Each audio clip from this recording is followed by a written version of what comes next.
একদিন জঙ্গলের সব পশু পাখি ভয় পেয়ে গেল, কারণ একটা বাঘ ঘোষণা দিল, আজ থেকে প্রতিদিন তোমাদের একজনকে আমাকে খেতে দিতে হবে, না হলে আমি পুরো জঙ্গল থচনচ করে ফেলব।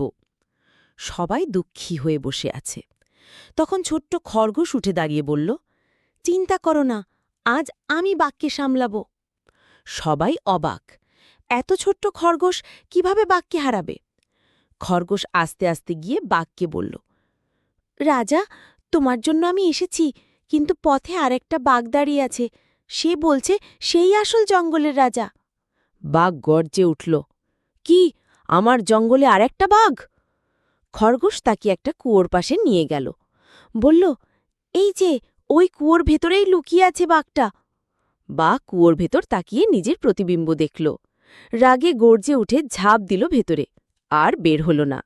জঙ্গলের সবাই খুশিতে চিৎকার করে উঠল, জিতেছে বুদ্ধি, হেরেছে শক্তি।